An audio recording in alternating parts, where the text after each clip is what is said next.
Dear friends, very happy to be with you here again after our Easter break. I had a wonderful Easter time. We had beautiful weather here, and I hope you enjoyed your days off as well.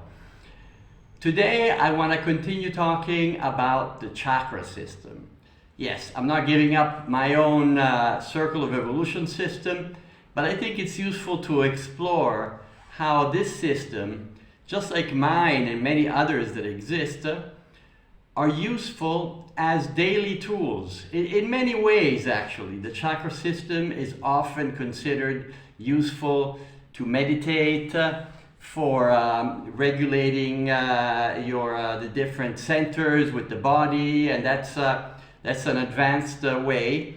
The way I want to focus on, what I want to focus on, is how to use it in a similar way that I intend to use the circle. I do use the circle. And this is to analyze your thoughts, analyze what you're thinking, and help through this process your growth, your daily growth, your evolution towards being more aware. So if we look at the chakra system, the way we saw it last time, and here's the graph, how we integrated in the circle of evolution, we can see that there's a motion that is circular and passing through the center. We see that the motion is starting from the problem in our circle, but in general from the manifestation, which means what we see in the real world, what we see in everyday facts, objects that are concrete and that we can touch them, and even not just objects, but facts, things, events that are happening.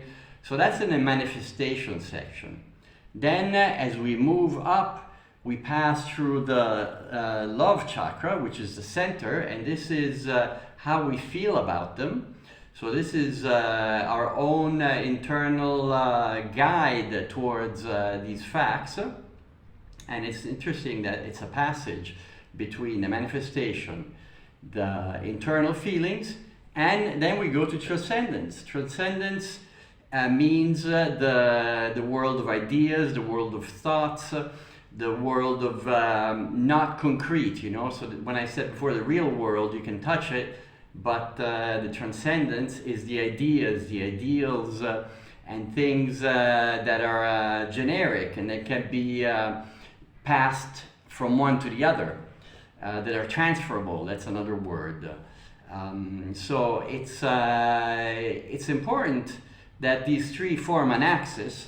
Let's leave alone the other chakras for an instant, because these are sort of the two are polar opposites, and the love one is at the center. So it works a little bit like a wave, like an oscillation type of motion, a little bit like the breath, you know. So when you breathe, you inhale and then you exhale, and in the middle is quietness. And this is a little bit what you can do with the chakra system. You're watching, observing the world. Maybe you're doing a chore, maybe you're doing the dishes, and you're watching the dishes. You're watching how you're arranging them, maybe the order in which you do things. And if you feel that you feel good about it, the way you're doing it, you can pay attention to how you feel about it, and then you can also examine how you do it, and that's the transcendence. You're ordering things. Maybe you're doing them as they come, or maybe you're doing first the flat ones, then the bowls. So you're having an order. You know, you're getting organized.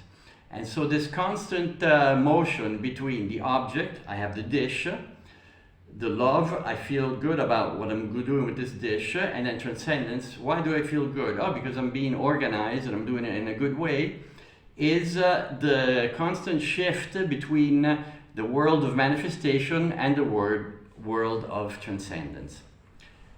And what is interesting about this, so I made the example about doing the dishes, but the interesting thing is that this works for everything. You can use it for running a big important project, you know. You're first handling the facts, so instead of dishes, you have the facts, you have the different tasks that are taken care of, and maybe you want to take them as they come, or maybe you want to organize them. In a bigger task, you may involve other people.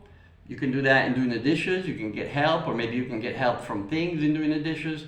So anything that you're doing in the world of manifestation, let's call it the real world, you can appreciate it because you are extracting lessons from the metaphor, and you can use them from one thing to the other, from one project, from one activity to the other.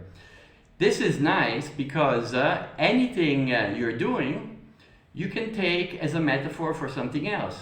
So you can take your time, appreciate it, and do it well, and be certain that you're learning something global.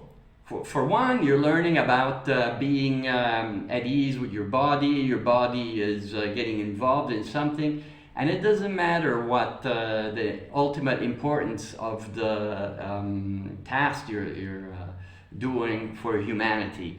The importance is what you're learning. You're always learning something that is transferable, because remember, these transcendent lessons, they're transferable from one thing to the other.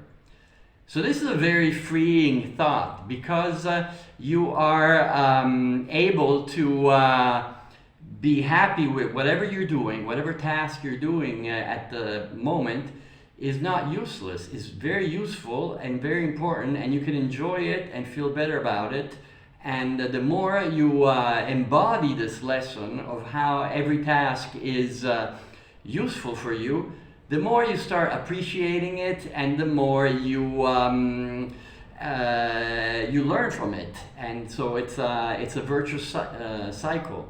And so I've used the chakra system now because it has this nice manifestation and transcendence axis. But obviously you can use the loop as well, the circle. I mean, the circle of evolution, also in a circular motion, has all the important steps that are good for any type of task. So again, this is a common thing between these two systems, and I find it very freeing, very relaxing, because it helps you enjoy any task you're doing, and you feel good about it. This is why many people feel good about drawing and doing projects. Maybe people want to do the little boat that they put in the ship. Hobbies in general. They're calming because they're not done for a goal. They're done just for the pleasure of it. And here's another metaphor. Anything you should do just for the pleasure of it, even if it has a goal. Forget the goal. You're doing it because you're loving it. Everybody will be happy and thankful that you love the process, because the result will be great, will be the best. Okay, enough for today. I hope you liked the lesson, the metaphors. Please leave me a feedback if you want any other information on how to use these loops. There are many ways to use them. This that I showed you is personally the way I use them. Thank you. Have a nice day, and have a nice springtime. See you next week. Bye bye.